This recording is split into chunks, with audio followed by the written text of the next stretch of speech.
Berikut ini kita akan mencoba hosting ya, program yang kita buat dengan bahasa PHP MySQL. Di sini kita menggunakan Infinity. Di sini dia free.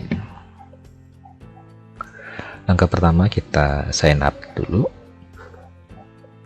di Infinity-nya.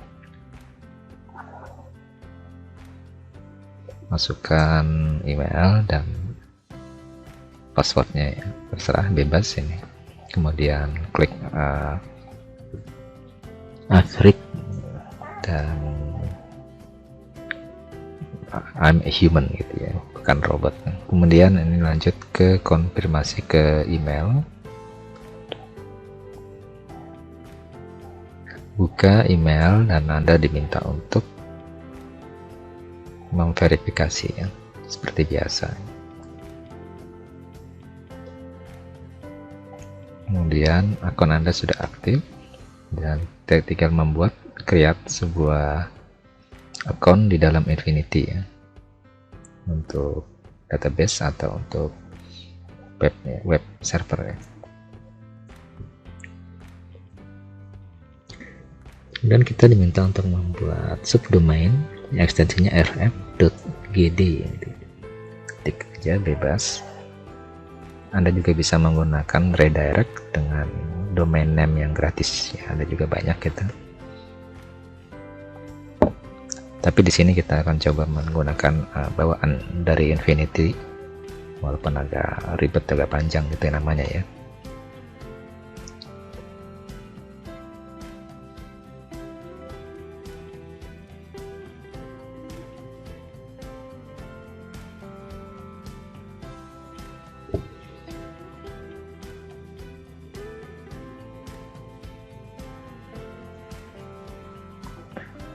Selanjutnya kita ikuti saja dengan mengklik I'm not a robot ya. Kemudian create account, dan akun Anda akan terbentuk.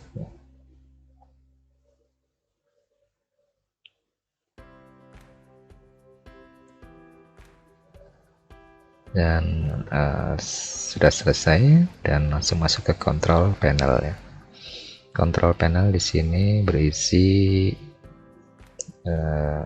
seperti SAM ya, mirip tampilan awalnya. Di situ ada untuk database, kita agree dulu di approve ya. Database ada PHP servernya dan sebagainya. Di sini kita akan coba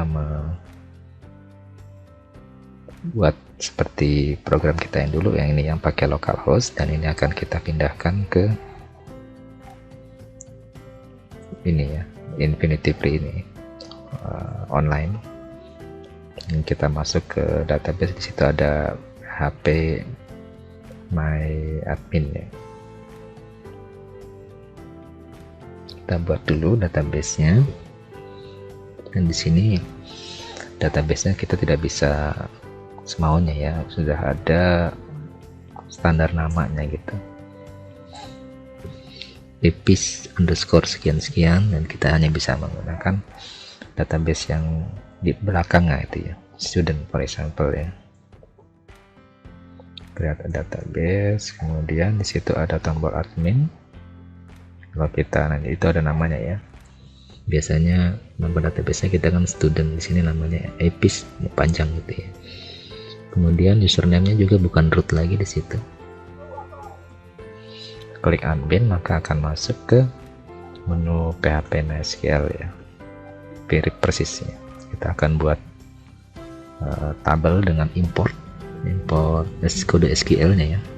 Kita cari aja yang di local host kita di SAM htdoc, dan di situ folder API ini kita jalankan, ada SQL script untuk membuat satu tabel doang buat sebagai contoh ya. Dan kita klik go, dan berhasil ya. Di sini database sudah terbentuk, dan kita tinggal masukkan kode PHP-nya. Atau bisa dijalankan kebalik juga ini ya, harusnya PHP dulu bisa, kemudian MySQL-nya menyusul ya.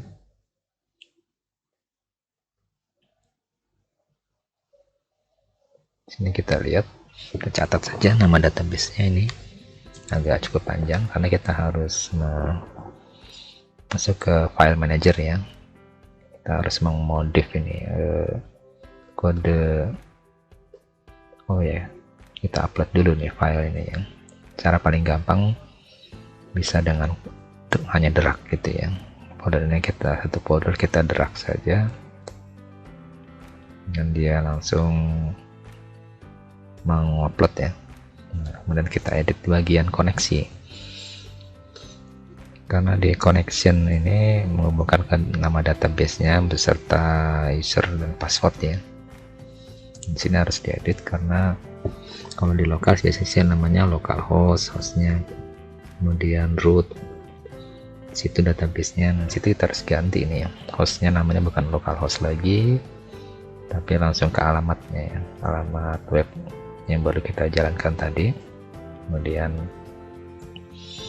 passwordnya juga kita harus isi gitu ya. Usernya tadi ada ya, kalau kita lihat sekilas kita user name-nya itu, nah ini informasi nih kalau ingin melihat ya. Nah disitu ada username tuh, epis 3044 dan juga IP-nya.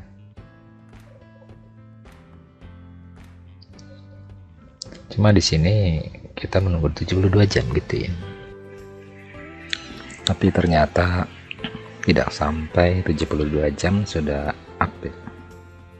Dia hanya beberapa 2 jam lah. Jadi gunakan ini hostname-nya yang tadinya localhost, kemudian kasih titik 2 dan port. Nah, ini username-nya, nanti passwordnya copy paste saja, kemudian ini digunakan dengan hostname ya, titik 23306. Kita coba jalankan. Ini sudah up ya kalau seperti ini, dan masuk ke aplikasinya. Di sini kita merequest sebuah data ya dengan service REST IP ya, misalnya 222 submit. Nah, kita bisa menggunakan aplikasi lain untuk mengaksesnya ya.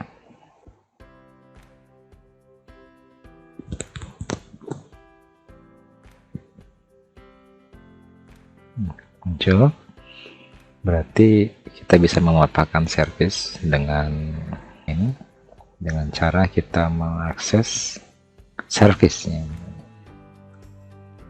Cara mengujinya adalah dengan memasukkan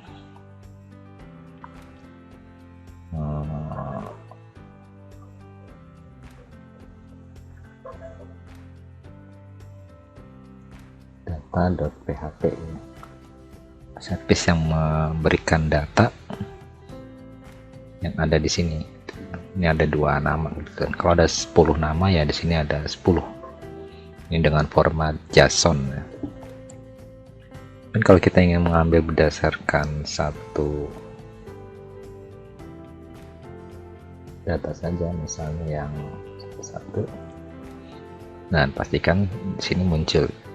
Jadi ini kita memanfaatkan service yang ada di sini untuk digunakan di aplikasi lain ya.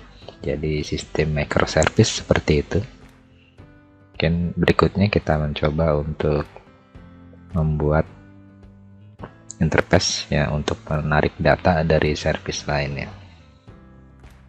Seperti contohnya misalnya dari movie review ya, movie di postingan yang lalu. Oke, itu jadi sekian. Assalamualaikum warahmatullahi wabarakatuh.